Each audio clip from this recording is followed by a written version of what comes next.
I wanted to give some detail on the kinds of things that I'm reciting at this time for anybody that might be interested. First off, to mention the Lankavatara Sutra. As some of you may know, I've completed the main text of the Lankavatara, the Suzuki translation, in unabridged form, but I have not yet slogged through the verses in the Sagatakam at the end, but I am making progress on those, and I am committed to completing that project. In the meantime, relative to the Red Pine translation of the Lanka, I have completed reciting his brief descriptions of each of the sections, which I referenced in Roman numerals and which correspond to the sections in the Suzuki translation.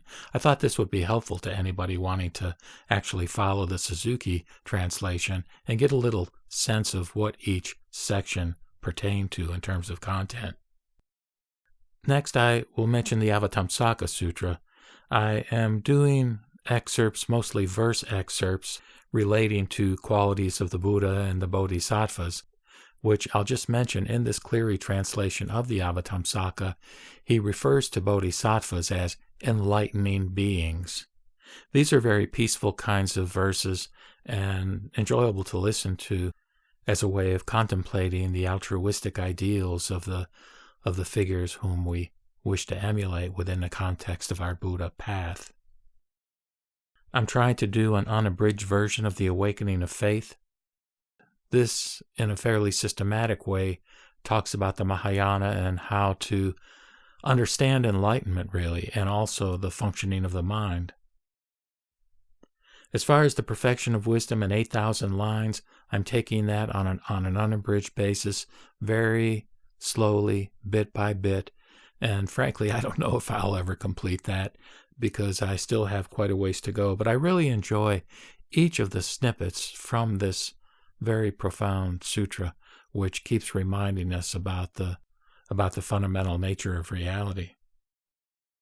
I'm also doing some very short sections from the Nirvana Sutra. With respect to the patriarchs within Shin Buddhism, I'm reciting some of the excerpts from works by Nagarjuna and Vasubandhu, as well as Tan Luan, and I'm very pleased that these have come down to us. I may or may not do some of the Dhammapada from the early form of Buddhism. There are many, many translations. I'm particularly attracted to that by Gil Fronsdal. He is a wonderful teacher at the Insight Meditation Center in Redwood, California, and has many, many podcasts for anybody who wishes to access those. And at the present time, I have a request in to him asking for permission to recite his translation of the Dhammapada. Also, in terms of Shin Buddhism, I've begun a recitation of the Contemplation Sutra, and I'm doing that one for the purpose of transferring it to my friend Sean, who then at some point will be adding Chinese and English text to it so that anyone who wants to read along with my recitation will be able to do so. I'll probably also do a few more excerpts from sutras regarding the healing Buddha, as well as some of the hymns of the Pure Land. And finally, let me mention that I continue to do dramatic readings from excerpts from the Lotus Sutra.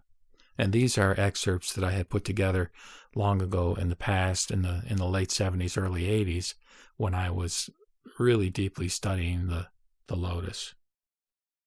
Oh, and I forgot one other thing, which is that I just picked up, on the basis of a recommendation of one of my subscribers, works by Milarepa, the great Tibetan teacher, and I may well recite a few of his so-called songs. Well, I know that's a lot, probably a dozen or so kinds of things that I'm working on, and I just rotate these things out kind of as impulse moves me.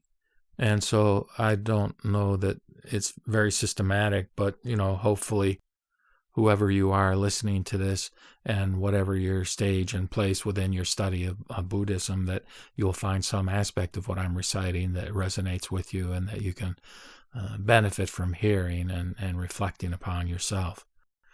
In terms of the whole stylistic thing of, reading more dramatic versus more straight, I have kind of resigned myself to the fact that The more dramatic style that I've developed is kind of who I am. And I look for guidance from one of my subscribers who basically indicated that I have been his so-called companion for the last 4 years. And he said, "Your voice is so gentle, soothing, and as a member of the Actors Studio, here's my 2 cents worth of advice. Don't listen to critics. You'll never please everyone. Most importantly, it's how you are moved when reading. I teach my students, allow yourselves to rediscover anew every time you perform. If you're moved, we will be too." In other words, our practice of Buddhism, being radically present. So I thank him for kind of affirming that I kind of need to do my own thing, and will continue to do so, but certainly want to continue to solicit and try to be sensitized to various feedback that comes in through comments on the videos that I upload onto my channel. So I hope that's a little bit helpful in giving you a sense of where I'm at with my recitation projects at this time. Namo Mita Boots, Namo Mita Boots, Namo Mita Boots.